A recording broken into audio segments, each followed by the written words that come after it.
Welcome to my class. नमस्ते student. बच्चों, हम पढ़ रहे विषय हिंदी और आज हमारी कक्षा है 8वीं कक्षा का। आज हम व्याकरण पढ़ रहे हैं और व्याकरण में हमारा टॉपिक है वाक्य निर्माण। वाक्य निर्माण में हम पढ़ रहे वाक्य भेद। वाक्य भेद का यह सेशन नंबर 2 है। हम पढ़ रहे वाक्य के प्रकार।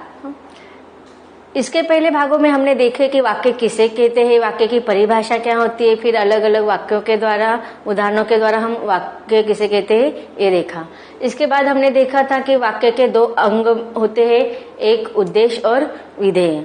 और फिर देखा कि वाक्य के जो भेद होते हैं, प्रकार होते हैं, वो 2 प्रकार से उसके डिफरेंट किया जाता है, जैसे कि रचना के आधार पर और अर्थ के आधार पर।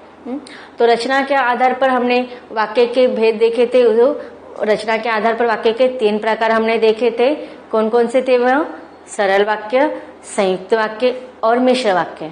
तो फिर सरल वाक्य, संयुक्त वाक्य और मिश्र वाक्य को हमने अलग अलग उदाहरणों के द्वारा उनका फर्क देखा। अब देखते हैं वाक्य के प्रकार में अर्थ के आधार पर वाक्य के कितने भेद होते हैं, ये देखते हैं।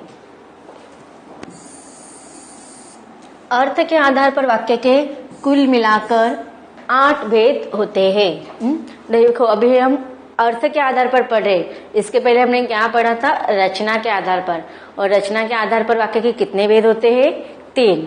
और अर्थ के आधार पर वाक्य के कुल मिलाकर 8 भेद होते हैं। अब देखते हैं कौन कौन से है वह भेद। पहला भेद है विधानवाचक वाक्य, दूसरा है प्रश्नवाचक वाक्य, तीसरा है आज्ञावाचक वाक्य, चौथा है निषेधवाचक वाक्य। उसके आगे के भेद है इच्छावाचक वाक्य, 6th वाला संदेहवाचक वाक्य, 7th वाला संकेतवाचक वाक्य और आगे का है विस्मयादिवाचक वाक्य। अब सबसे पहले देखते हैं वाक्य के अलग अलग भेदों में से सबसे पहला प्रकार जो है विधानवाचक वाक्य। विधानवाचक वाक्य को ही हम विधानात्मक वाक्य भी कह सकते हैं। मतलब विधानात्मक वाक्य और विधानवाचक वाक्य एक ही प्रकार है। सबसे पहले देखते हैं विधानवाचक वाक्य की परिभाषा। परिभाषा का अर्थ होता है डेफिनेशन। जिस वाक्य में किसी बात का होना या करना पाया जाए वह विधानवाचक वाक्य या विधानात्मक वाक्य कहलाता है। तो मतलब देखो, वह सर्वसामान्य वाक्य होता है जिसमें किसी बात का किया जाना होता है या वह बात हुई है ऐसा प्रतीत होता है, तो उस वाक्य को हमेशा विधानवाचक या विधानात्मक वाक्य कहते हैं। कुछ अलग अलग उदाहरणों के द्वारा देखते हैं कि विधानात्मक वाक्य कैसे पहचाने जाते हैं। पहला है कि मोहन पाठशाला जाता है। मोहन पाठशाला जाता है। उसके बाद दूसरा है लता अपने कार्य। तो हम देख रहे हैं विधानवाचक वाक्य। विधानवाचक वाक्य को ही विधानात्मक वाक्य कहते हैं। तो हम देखते हैं विधानात्मक वाक्य के कुछ उदाहरण। पहला वाक्य है मोहन पाठशाला जाता है। इसके बाद का दूसरा वाक्य है लता अपना कार्य करती है। तीसरा है चित्रकार चित्र बनाता है। मतलब इसमें कुछ ना कुछ कार्य हो रहा है। तो इसे हम साधारण वाक्य भी कह सकते हैं कि इसमें कुछ हो रहा है, यह दिखाई दे रहा है या लिखा हुआ होता है, तो यह साधारण वाक्य भी कह सकते हैं। इसे हम बोल सकते हैं कि जहाँ पर उद्देश्य और विधेय दोनों एक साथ आकर यह साधारण वाक्य क्रिया होने की जहाँ दर्शाया जाता है उसे हम कह सकते हैं विधानवाचक या विधानात्मक वाक्य। सुमन स्वेटर बुनती है। नृत्यंगना नृत्य करती है। मतलब यहाँ पर अलग अलग क्रियाएं हो रही है। मोहन कहा जा रहा है? पाठशाला जा रहा है। लता क्या करे? अपना कार्य करे है। चित्रकार क्या बनाता है? चित्रकार चित्र बना रहा है। सुमन क्या बुन रही है? सुमन स्वेटर बुन रही है। उसके बाद नृत्यांगना क्या कर रही है? नृत्यांगना नृत्य कर रही है। तो यह सारे विधानवाचक वाक्य के उदाहरण है। अब देखते हैं वाक्य के प्रकार में से अगला प्रकार कौन सा है? प्रश्नवाचक वाक्य, और इसको हम प्रश्नार्थक वाक्य भी कह सकते हैं। इसकी परिभाषा इस प्रकार है, जिस वाक्य में प्रश्न पूछा गया हो या वाक्य में प्रश्न हो उसे प्रश्नवाचक या प्रश्नार्थक वाक्य कहते हैं। मतलब देखो, जिस वाक्य में किसी भी प्रकार का प्रश्न पूछा गया हो या वाक्य में प्रश्न हो तो वह हमेशा प्रश्नवाचक या प्रश्नार्थक वाक्य कहलाते हैं। कुछ उदाहरणों के द्वारा देखते हैं। पहला उदाहरण है, तुम्हारा नाम क्या है? मतलब यहाँ पर प्रश्न पूछा गया है कि तुम्हारा नाम क्या है। तो इससे पता चल रहा है कि यहाँ पर प्रश्न पूछा गया है कि तुम्हारा नाम क्या है। फिर दूसरा है, तुम कहाँ रहते हो? इसमें भी प्रश्न पूछा गया है कि तुम कहाँ रहते हो। तीसरा है, तुम यहाँ क्या कर रहे हो? तो देखो यहाँ पर इस वाक्य में भी प्रश्न पूछा गया है कि तुम यहाँ क्या कर रहे हो। फिर नेक्स्ट है, आपको क्या हुआ? तो आपको क्या हुआ, इसमें भी प्रश्न पूछा गया है। इसके बाद, इतनी आरामदेही और सुरक्षित जगह कहाँ होगी? तो यहाँ पर भी प्रश्न पूछा गया है, इसलिए यह सारे प्रश्नवाचक या प्रश्नार्थक वाक्य के उदाहरण हैं। अब प्रश्नार्थक वाक्य में हमेशा वाक्य के अंत में प्रश्न चिन्ह लगाया जाता है। अगर आपको वाक्य पहचानने में दिक्कत होती है तो हमेशा देखिए कि वाक्य के अंत में अगर प्रश्न चिन्ह लगाया गया है तो वह हमेशा प्रश्नवाचक या प्रश्नार्थक वाक्य होगा। तो इस प्रकार प्रश्नार्थक वाक्य के इस अलग अलग उदाहरण के द्वारा हमें समझ में आता है कि जिस वाक्य में प्रश्न पूछा जाता है या प्रश्न होता है, साथ ही वाक्य के अंत में प्रश्न चिन्ह लगाया जाता है, तो वह वाक्य हमेशा प्रश्नवाचक या प्रश्नार्थक वाक्य होते हैं। इसके बाद का वाक्य का प्रकार है आज्ञावाचक वाक्य या आज्ञार्थक वाक्य। इसकी डेफिनेशन देखते हैं, अर्थात परिभाषा। जिस वाक्य से आदेश या अनुरोध का बोध हो उसे आज्ञावाचक या आज्ञार्थक वाक्य कहते हैं। अब देखो, जब हम कभी भी कुछ भी उदाहरण के द्वारा या किसी भी भेद का अगर हमें डेफिनेशन बनाना है तो पहले हमें उसको प्रॉपर से पढ़ लेना चाहिए कि उसके प्रकार को देखो। जैसे कि आज्ञावाचक, इससे पता चल रहा है कि आज्ञावाचक इसमें क्या होगा कि आज्ञा दी जाती है, मतलब आदेश, ऑर्डर। या आज्ञार्थक मतलब उसमें एक तो ऑर्डर दी जाती है या विनती की जाती है। अनुरोध का अर्थ होता है विनती। तो जिस वाक्य में एक तो आदेश दिया हो या अनुरोध किया हो, मतलब एक तो ऑर्डर दिया हो या विनती की हो, तो ऐसे वाक्य का अगर बोध होता है तो वह हमेशा आज्ञावाचक या आज्ञार्थक वाक्य कहलाते हैं। तो देखो, अब पहला वाक्य देखते हैं, तुम कल आना। मतलब यहाँ पर क्या हुआ है, आज्ञा दी गई है कि नहीं, या विनती भी की है ना कि तुम कल आना। फिर दूसरे उदाहरण में देखते हैं, अब तुम यहाँ से चले जाओ। मतलब यहाँ पर क्या किया गया है, आज्ञा दी गई है कि तुम अब यहाँ से चले जाओ। तो इस वाक्य से हमें क्या पता चला है कि यह आज्ञा दी गई है, यहाँ पर ऑर्डर दी गई है और यहाँ पर विनती की गई है, अनुरोध। इस वाक्य से पता चल रहा है कि यहाँ पर अनुरोध का बोध होता है, यहाँ पर आज्ञा का बोध होता है। यहाँ पर भी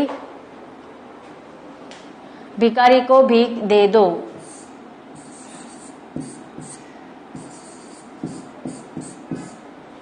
यहाँ पर भी क्या किया गया है, आज्ञा दी गई है कि भिखारी को भीख दे दो। यह एक आज्ञा है, अर्थात एक ऑर्डर है।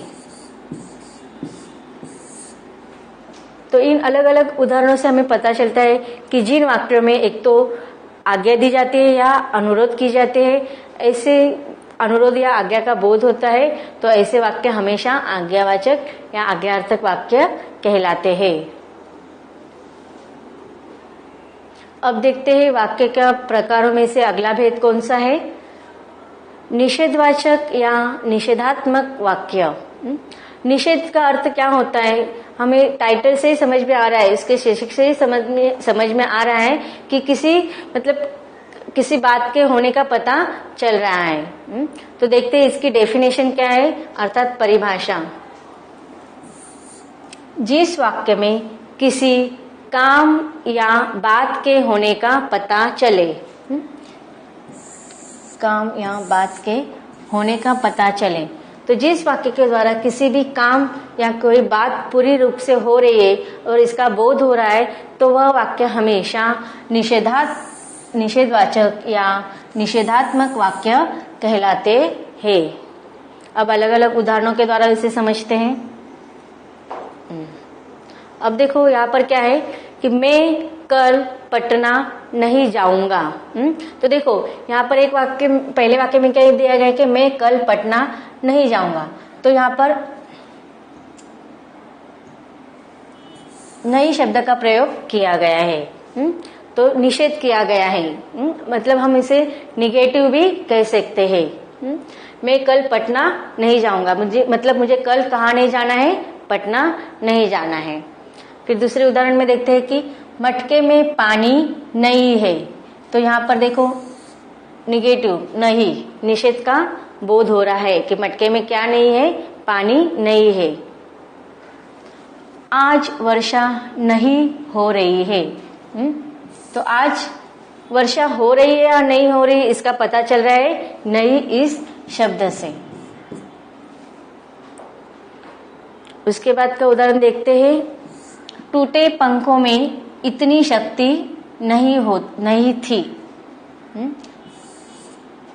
तो देखो नहीं इस शब्द से हमें पता चल रहा है कि यह निषेधवाचक वाक्य है। तो निषेधवाचक वाक्य में हमेशा नहीं इस शब्द का प्रयोग किया जाता है। तो जैसे कि हमने देखा था कि प्रश्नार्थक वाक्य में हमेशा क्या होता है कि प्रश्न पूछे जाते हैं और उसके अंत में हमेशा प्रश्न चिन्ह लगाए जाते हैं। तो उसी प्रकार निषेधात्मक वाक्य में या निषेधवाचक वाक्य में हमेशा नहीं इस शब्द का प्रयोग किया जाता है, अर्थात इसे हम निगेटिव सेंटेंस भी कह सकते हैं। अब हमने जो कुछ पढ़ा है उस पर हम कुछ प्रश्नोत्तर के द्वारा सराव करते हैं। पहले देखते हैं कि पहला प्रश्न है, वाक्य किसे कहते हैं। हमने देखा था कि वाक्य के डेफिनेशन में देखा था कि वाक्य शब्दों के अलग अलग सार्थक समूहों को या मेल को हम क्या कहते हैं, वाक्य कहते हैं। तो अब देखते हैं उत्तर में जो विकल्प दिया है उसमें से कौन सा उत्तर सही है। उत्तर में पहला विकल्प है क, शब्दों का समूह, ख, वाक्यों का समूह, ग, संज्ञाओं का समूह, घ, शब्दों का सार्थक तथा व्यवस्थित समूह। तो अब देखो वाक्यों का समूह तो उत्तर नहीं हो सकता है और संज्ञा का समूह नहीं। तो यहाँ दो विकल्प बचे हैं, क शब्दों का समूह और घ शब्दों का सार्थक और व्यवस्थित समूह। मतलब वाक्य तो शब्दों का समूह होता है, लेकिन वो कैसा होना चाहिए, सार्थक और व्यवस्थित। तो हम कह सकते हैं कि वाक्य किसे कहेंगे, शब्दों का सार्थक और व्यवस्थित समूह को। तो इस प्रश्न का उत्तर होगा घ, शब्दों का सार्थक तथा व्यवस्थित समूह। अब देखते हैं दूसरा प्रश्न, वाक्य जिसके विषय में कुछ बताया जाता है उसे क्या कहते हैं। तो देखते हैं विकल्प कौन कौन से उत्तर है। पहला विकल्प है कर्ता, ख, लक्ष्य, ग, विधेय और घ, उद्देश्य। तो देखो हमने देखा था कि वाक्य को हमेशा दो भागों में बांटा जाता है, जैसे कि उद्देश्य और विधेय। अब उद्देश्य क्या होता है और विधेय क्या होता है हमने पढ़ा है। तो उसके हिसाब से अगर देखा जाए, वाक्य जिसके विषय में मतलब किसके विषय में कहा जाता है उसे क्या कहा जाता है, उद्देश्य। तो इसका आंसर होगा उद्देश्य। अब देखते हैं वाक्य के कितने अंग होते हैं। अब हम देखो यहाँ पर प्रश्न क्या पूछा है, अंग पूछा है और प्रकार या भेद अलग होता है। हमने देखा था कि अब देखते हैं इसमें ऑप्शन में क्या उत्तर मिलता है, क क का उत्तर है 7, ख 5, ग 4, घ 2। तो हमने देखा था कि वाक्य के अंग कितने होते हैं? 2, एक विधेय और दूसरा उद्देश्य। तो इसका सही उत्तर होगा घ 2। रचना के आधार पर वाक्य के कितने भेद होते हैं? उत्तर के ऑप्शन है क 7, ख 5, ग 2, घ 3। अब हमने देखे थे कि वाक्य के जो भेद है या वाक्य के जो प्रकार है वो 2 तरह से होते हैं, एक रचना के आधार पर और एक अर्थ के आधार पर। इसमें से हमने देखा था रचना के आधार पर जो देखा था वह कितने थे? 3, और अर्थ के आधार पर देखे थे वो कितने थे? 8। तो इसका यहाँ पर रचना के आधार पर पूछा है, इसलिए उसका उत्तर क्या होगा? 3। सही विकल्प का उत्तर है घ 3। तो बच्चों, अब तक हमने इस सेशन में देखा कि वाक्य किसे कहते हैं, फिर वाक्य के भेदों को देखा हमने, और वाक्य के अलग अलग भेदों के और उदाहरणों के द्वारा हमने उसे समझा। अब आगे के जो वाक्य के भेद है या प्रकार है उसे हम विस्तार से पढ़ेंगे इसके अगले भाग में।